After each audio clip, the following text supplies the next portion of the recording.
കോൺഗ്രസിന്റെ UDFന്റെ സ്ഥാനാർത്ഥി പട്ടിക ഫെബ്രുവരി മാസം പകുതിയോടുകൂടി പ്രഖ്യാപിക്കും എന്നാണ് പ്രതിപക്ഷ നേതാവ് VD സതീശനും UDF നേതാക്കളും പറഞ്ഞിരുന്നത്.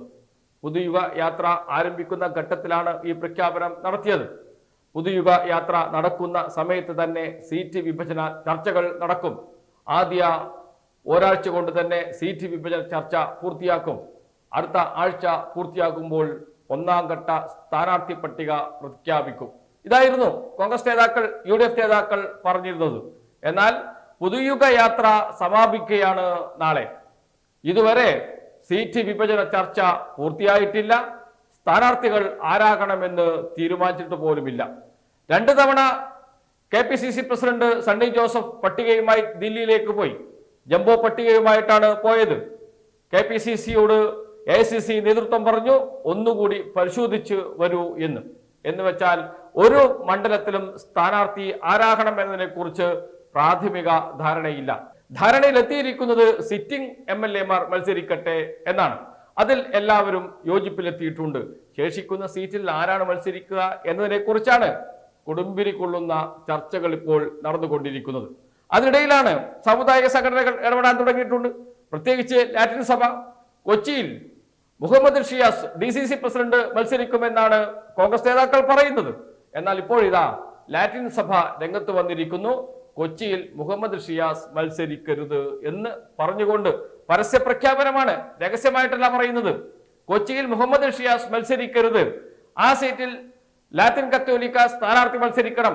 ആ സീറ്റിൽ മാത്രമല്ല, കേരളത്തിൽ അങ്ങോളം ഇങ്ങോളം ലാറ്റിൻ സഭയ്ക്ക് ഭൂരിപക്ഷമുള്ള 14 സീറ്റുകളിൽ ലാറ്റിൻ കാത്തോലിക് സഭയിൽപ്പെട്ടവർ മാത്രമേ മത്സരിക്കാൻ പാടുള്ളൂ എന്ന അന്ത്യശാസനം കോൺഗ്രസ് നേതൃത്വത്തിന് ഇതിനകം നൽകിക്കഴിഞ്ഞു ലാറ്റിൻ സഭയുടെ അധികാരികൾ. ആലോചിച്ച് നോക്കണം, സ്ഥാനാർത്ഥി ആരാകണമെന്ന് തീരുമാനിക്കാൻ പോലുമുള്ള സ്വാതന്ത്ര്യം കോൺഗ്രസ് ഇല്ലാത്ത അവസ്ഥയിലേക്കാണ് വന്നിരിക്കുന്നത്. കൊച്ചിയിൽ മുഹമ്മദ് ഷിയാസ് മത്സരിക്കില്ല എന്ന് ഉറപ്പാണ്. കാരണം സഭ ഇടഞ്ഞാൽ അവിടെ വിജയിക്കാൻ കഴിയില്ല. സഭയുടെ സ്ഥാനാർത്ഥി ആണെങ്കിൽ മാത്രമേ വിജയിക്കാൻ കഴിയുകയുള്ളൂ. അതുകൊണ്ട് സഭ പറയുന്ന സ്ഥാനാർത്ഥിയെ മാത്രമേ കൊച്ചിയിൽ നിർത്തുകയുള്ളൂ എന്ന് നമുക്കറിയാം. കാരണം കൊച്ചിൻ മേയർ സ്ഥാനത്തേക്ക് പരിഗണിച്ചത് ദീപ്തി മേരി വർഗീസിനെ ആയിരുന്നു. കോൺഗ്രസിന്റെ നേതാവ്, മഹിളാ കോൺഗ്രസിന്റെ നേതാവ്. മത്സരിക്കുന്ന ഘട്ടത്തിൽ ആദ്യം മുതൽ തന്നെ ദീപ്തി മേരി വർഗീസിന്റെ പേരാണ് പറഞ്ഞു കേട്ടത്. പക്ഷേ കോർപ്പറേഷനിൽ ഭൂരിപക്ഷം ലഭിച്ചതോടെ ലാറ്റിൻ കാത്തോലിക്ക സഭ പറഞ്ഞു പറ്റില്ല, സഭയുടെ സ്ഥാനാർത്ഥി മേയറാകണം എന്ന്. ആരാണ്? VK മിനിമോളെ സ്ഥാനാർത്ഥിയാക്കണം, മേയർ സ്ഥാനാർത്ഥിയാക്കണം എന്ന് പറയുകയും വോട്ടിനിട്ട് ജയിപ്പിക്കുകയും ചെയ്തു കോൺഗ്രസ്. വേറെ രക്ഷയില്ല.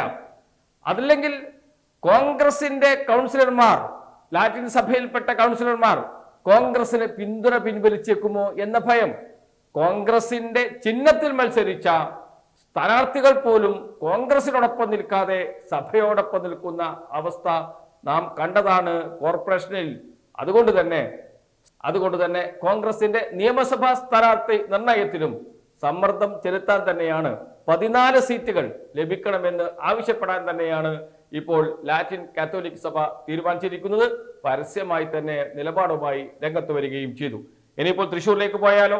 അവിടെ 3 സീറ്റുകൾ, തൃശ്ശൂർ ജില്ലയിൽ 3 സീറ്റുകൾ RCക്ക് നൽകണം എന്ന നിലപാടിലാണ് ഇപ്പോൾ സഭ എത്തിയിരിക്കുന്നത്. റോമൻ കാത്തലിക് സഭ എത്തിയിരിക്കുന്നത്. തൃശ്ശൂരിൽ ക്രിസ്ത്യൻ സ്ഥാനാർത്ഥിയായിരിക്കണം എന്ന് പരസ്യമായി പ്രഖ്യാപിച്ചു കഴിഞ്ഞു.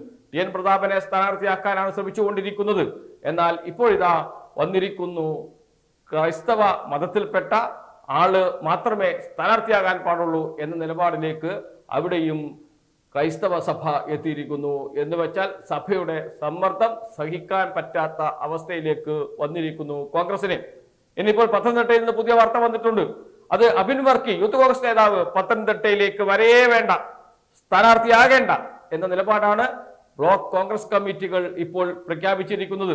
പ്രമേയം പാസാക്കിയിരിക്കുന്നു കോൺഗ്രസ് കമ്മിറ്റികൾ.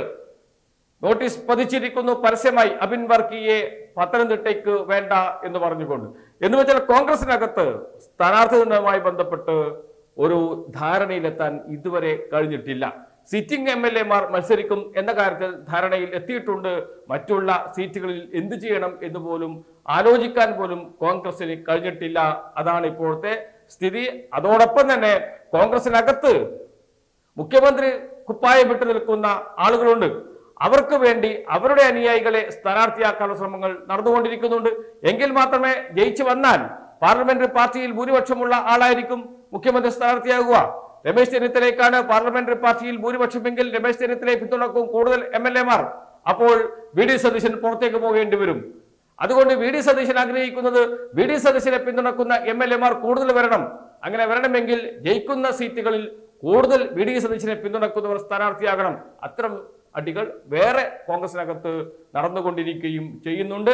അതിനിടയിലേക്ക് കെ സി വേണുഗോപാലിന്റെ അനുയായികളെ സ്ഥാനാർത്ഥിയാക്കാനുള്ള ശ്രമങ്ങൾ ഒരു ഭാഗത്ത് നടത്തിക്കൊണ്ടിരിക്കുന്നു. എന്ന് വെച്ചാൽ ഇതുവരെ തോണി പുറപ്പെട്ടിട്ടില്ല ഈ കരയിൽ നിന്ന്, എന്നിട്ട് വേണ്ടേ അക്കരയെത്താൻ എന്ന അവസ്ഥയിലാണ് ഇപ്പോൾ കോൺഗ്രസ് ഉള്ളത്.